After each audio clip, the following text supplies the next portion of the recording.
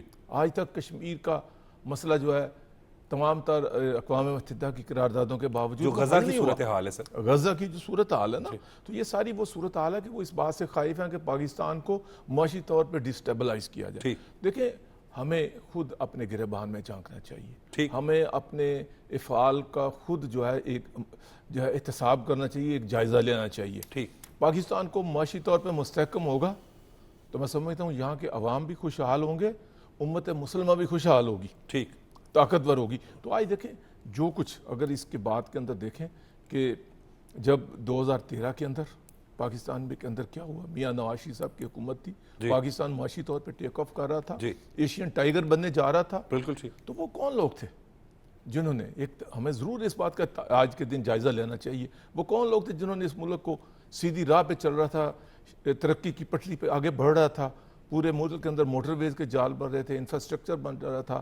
یہ سی پیک اتنی بڑی انویسٹمنٹ جو چائنا یہاں پر کر رہا تھا، تو یہ کس نے روکا؟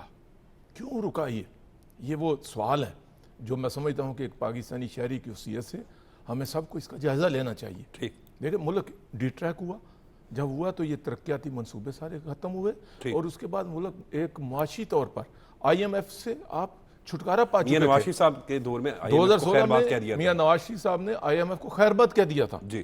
تو اس کے بعد پھر آپ آئی ایم ایف کے پاس چلے گئے. جی. اور آئی ایم ایف کی اور جو وہ شخص یہ جو کہتا تھا کہ میں خودکشی کر لوں گا، خودکشی کر لوں گا نا، جو وہ کہتے تھے کہ جھوٹا پروپیگنڈا جو کچھ دیکھیں شعبدہ بازی کی نا. جی. وہ ایک ایسا شعبدہ باز آدمی تھا جس نے اس قوم کو جو ہے ورگلایا. ٹھیک. جھوٹ بولا اس قوم کے ساتھ اور جو کچھ کہا اس کا الٹ کیا اپنے عملی ادوار کے اندر. اور یہ پاکستان جو ہے آج تنہائیوں میں، مہنگائی میں، معاشی طور پر جو ہے گہرائیوں میں دھکیل دیا گیا. تو آج دیکھیں ایک بار پھر دوبارہ اب شہباز شریف صاحب یہاں پر پرائم منسٹر ہیں، میاں محمد نواز شریف صاحب کی قیادت ہے، ان کی گائیڈ لائن ہے، تو اس کے اوپر ایک بار پھر اس ملک کو آگے بڑھا رہے ہیں. لیکن یہ جتنی بھی اوبسٹیکلز تھیں، جتنی یہ رکاوٹیں کھڑی کی گئی تھیں، اب ان کو دور کر رہے ہیں. دیکھیں آج بجلی کی جو صورتحال ہے ناقابل برداشت ہے. جی. لیکن یہ آپ دیکھیں دوسری طرف آئی ایم ایف یہ بھی کہتا ہے کہ آپ کوئی صوبہ بھی اگر سبسڈی دیتا ہے تو وہ نہیں. تو اسے ہمیں سمجھنا چاہیے کہ کیا ہم آئی ایم ایف، اللہ کرے ہم آئی ایم ایف سے نکل جائیں، ایک آزاد پاکستان کی حیثیت سے اپنی آزاد معاشی پالیسیوں کو اختیار کر سکیں. لیکن اس کے لیے ضروری یہ ہے کہ وہ قیادت جو ایک ویژن رکھتی ہے. نواز شریف کا ویژن، اللہ کی مہربانی سے اس کے پائے کا پاکستان کے اندر کوئی اور لیڈر نہیں ہے. اس کی جو سوچ ہے اس پائے کا کوئی آدمی نہیں ہے. یہ ملک آگے بڑھنا چاہیے، اس ملک کے اندر امن و امان ہونا چاہیے. اور آج یہ جو کچھ جس طرح سلمان بھائی نے درست کہا کہ یہ وقتی طور پہ جو کچھ دیکھیں آج یہ دہشت گردی کون کر رہا ہے؟ یہ وہی لوگ تھے جن کو آپ نے پاکستان میں لا کے بسایا. پی ٹی آئی کے دور میں، پی ٹی آئی کے دور میں نا، کس نے بسایا؟ نام دیے بغیر میں کہہ رہا ہوں. پی ٹی آئی کے دور، پی ٹی آئی گورنمنٹ نے. جی بالکل ٹھیک. بانی پی ٹی آئی لے کے آیا نا. تو اس کا خمیازہ قوم بھگت رہی ہے. تو آج ضرورت اس امر کی ہے, میں اپنی بات کو اسی پہ سمیٹتا ہوں صحیح. کہ ہمیں 6 ستمبر کے دن کے حوالے سے جہاں خوشی ہے وہاں ہمیں اپنے احتساب صحیح. کی بھی ضرورت ہے, اور اس ملک کو آپ معاشی ہم نے طاقت بنانا ہے. ٹھیک. ایٹمی طاقت, یہ معاشی طاقت بنے گا تو پاکستان بھی طاقتور بنے گا, دشمن کے عزائم ہمیشہ کے لیے نیست و نابود ہوں گے, اور پاکستان دنیا کے اندر بھی, عالم اسلام کے اندر بھی, صحیح. اور یہ جو کچھ جہاں جہاں ظلم ہوتے ہیں انشاءاللہ ان ظلموں سے بھی نجات ملے گی. آج یقیناً جس طرح میاں مرغوب صاحب بات کر رہے تھے, شہداء کو خراج تحسین پیش کرنے کا دن ہے, ان غازیوں کو سلام پیش کرنے کا دن ہے. سر بہت جب ہم بات کرتے ہیں کہ اپنے سے کئی گنا بڑے دشمن کو شکست دے دینا, ان شہداء کی یاد پہ بھی آج اس طریقے سے تمام جو ہے وہ فیڈرل منسٹرز اور جی وزیر اعلیٰ پنجاب سمیت جو دیگر جو ہے شہداء کی یادگار پر حاضری بھی دی تھی. تو آج کا دن ہمیں بھی دیکھنا چاہیے کہ یہ جو شہداء ہیں یہ ہمارا فخر ہے. سر دیکھیں, یہ آج کے دن اس لیے یوم دفاع کی اہمیت اور حیثیت زیادہ ہے. آج ہم اس لیے ٹچی ہیں کہ پاکستان کا دشمن ایک مرتبہ پھر سرگرم عمل ہے. صحیح. یہ جو دہشت گردی کا رجحان ہے, یہ جو بلوچستان کے اندر تخریب کاری کا عمل ہے, اس کے پیچھے آپ کا دشمن ہے, اور آپ کے دشمن کو یہ معلوم ہے کہ اگر سی پیک اور گوادر کی بندرگاہ فعال بنتی ہے تو پاکستان کے اندر خوشحالی اور ترقی کے عمل کو روکا نہیں جا سکے گا. اور میں سمجھتا ہوں کہ کچھ چیزیں ایسی ہوتی ہیں جس پہ لائنز ڈرا کرنی چاہیے. آج سے 10 سال پہلے پاکستان کے اندر پاکستان آگے کی طرف جا رہا تھا, سی پیک پر مؤثر طور پہ عمل درآمد ہو رہا تھا. پاکستان کے لوگوں کے ایشوز یہ نہیں تھے, بجلی کے بل اتنے زیادہ نہیں تھے آ رہے, روٹی اور دال نے زندگی اجرن نہیں تھی کی ہوئی. پھر کون تھا جس نے یہ سب کچھ کیا؟ دیکھیں, بات یہ کہ ماضی کے اندر ہم کہتے تھے کہ پاکستان کا دشمن پاکستان کو غیر مستحکم کرنا چاہتا ہے, تو اب تو پاکستان کے اندر ایسے لوگ ہیں جنہوں نے پاکستان کو غیر مستحکم کر رہے ہیں. اور یہ کیوں ہے؟ ان کے پاس آپشن کیا ہے, ٹول کون سا روئے کار لا رہے ہیں, وہ ہے یہ سوشل میڈیا. سوشل میڈیا پہ اربوں روپے کون خرچ کر رہا ہے؟ یہ مائنڈ سیٹ کس کا ہے جو پاکستان کی ریاست کو, پاکستان کے ریاستی سر یہ وہی بات اداروں ہے جو میاں مرغوب صاحب کہہ رہے تھے کہ ہم دفاعی طور پر تو اب سب کو پتہ ہے کہ ایٹمی قوت بن چکے ہیں, اب معاشی طور پر کمزور کر عمر جو بات میں کہنا چاہ رہا ہوں کہ یہ سوشل میڈیا کا محاذ پاکستان کے اندر کس نے سرگرم کیا, کیوں کر کیا, اس کے پیچھے مائنڈ سیٹ کون ہے, یہ پاکستان کے اداروں کو ڈگ آؤٹ کرنا چاہیے اور چیزوں کو بتانا چاہیے. دیکھیں, آج سوشل میڈیا پہ اس طرح کی فوٹیج آتی ہے کہ جی بلوچستان کے اندر فلاں خاتون, ہزاروں لوگ سامنے ہیں, تو یہ بھی بتانا چاہیے کہ ہمارے اداروں کے پاس اس کا اکاؤنٹ بھی موجود ہے کہ 8 کروڑ کس نے اس کے اکاؤنٹ میں بھیجے. آج سے 4 روز پہلے بلوچستان کے وزیر اعلیٰ لاہور آئے تھے, انہوں نے سینئر جرنلسٹوں کو, اینکرز کو اعتماد میں لیا بلوچستان کی صورتحال کے حوالے سے, اور ہم نے ان سے بہت کچھ پوچھا اور انہوں نے بہت کچھ بتایا. اور یہ بات درست ہے کہ یہ جو بی ایل اے ہے یہ صرف بی ایل اے نہیں ہے, یہ ٹی ٹی پی بھی ہے, یہ اور بھی کچھ لوگ ہیں. ان کے پاس اسلحہ کس کا ہے؟ جدید اسلحہ ہے. ان کے پاس فنڈز کون دے رہا ہے؟ دیکھیں, یہ ہمارا دشمن ہے. اور بات یہ کہ پاکستان یا پاکستانیت کے حوالے سے دو آراء موجود نہیں ہیں. میں سمجھتا ہوں کہ یہ بات ضروری ہے کہ دفاعی ہم ایک پاور بن چکے ہیں, ہم نیوکلیر پاور ہیں, لیکن یہ نہیں ہو سکے گا. یہ بہت بڑا تضاد ہوگا کہ میرے ایک ہاتھ میں نیوکلیر پاور ہے اور دوسرے ہاتھ میں کشکول ہے.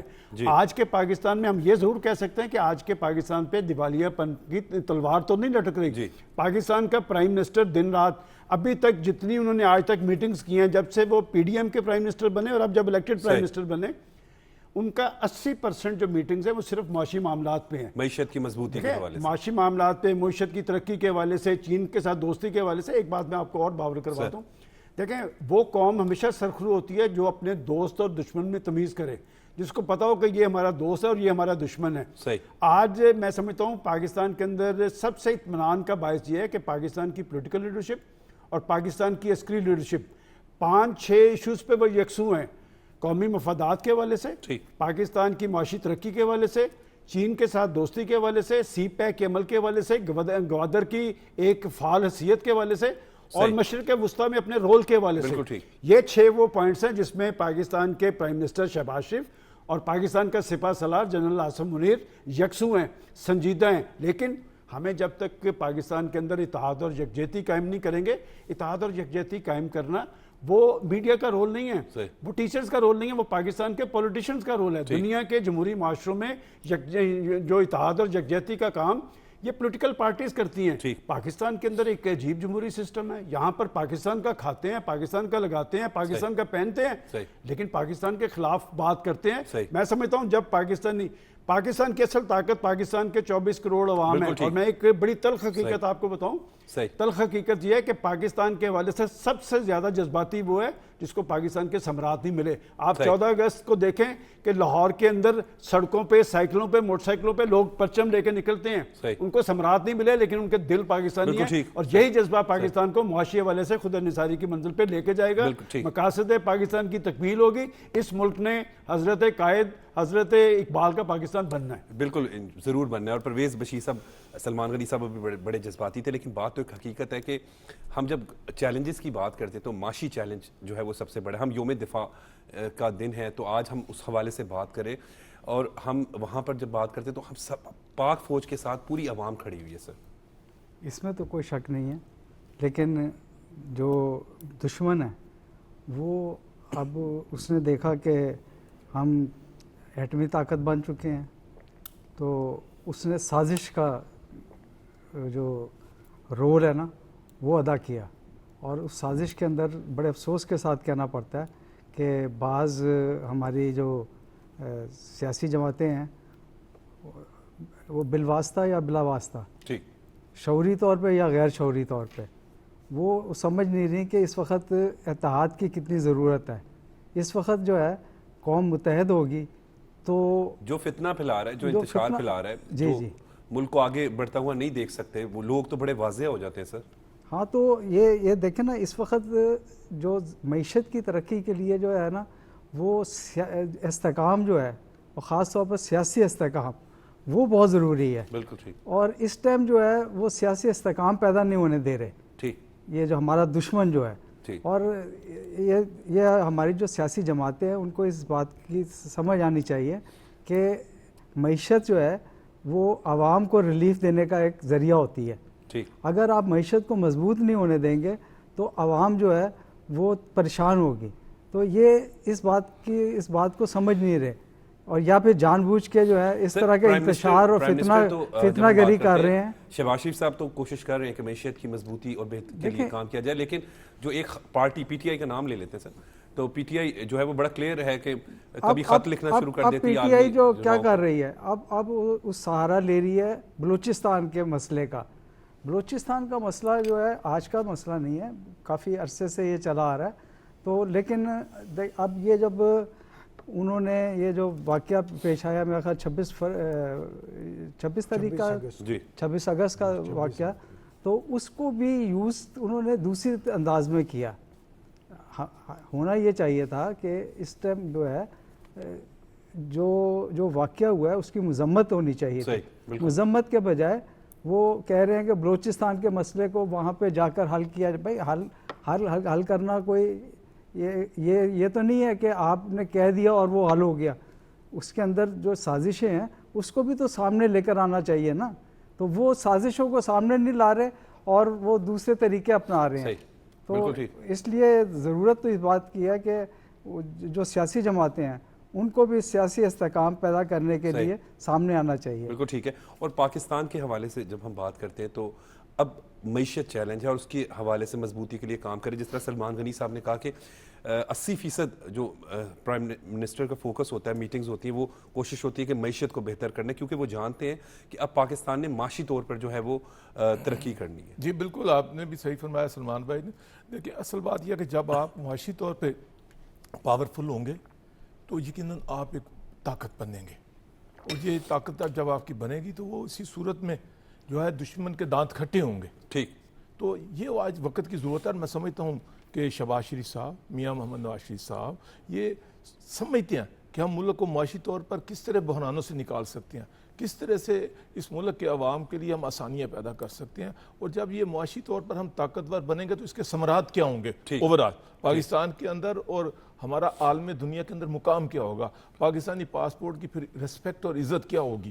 یہ وہ سارے سوالات ہیں. یقیناً میں سمجھتا ہوں کہ صحیح ٹریک پہ چل رہے ہیں. مشکل فیصلے بھی کیے ہیں, اور دیکھیں دن رات جو میٹنگیں ہوتی ہیں, کام ہوتے ہیں, جو انیشیٹیوز لیے جاتے ہیں.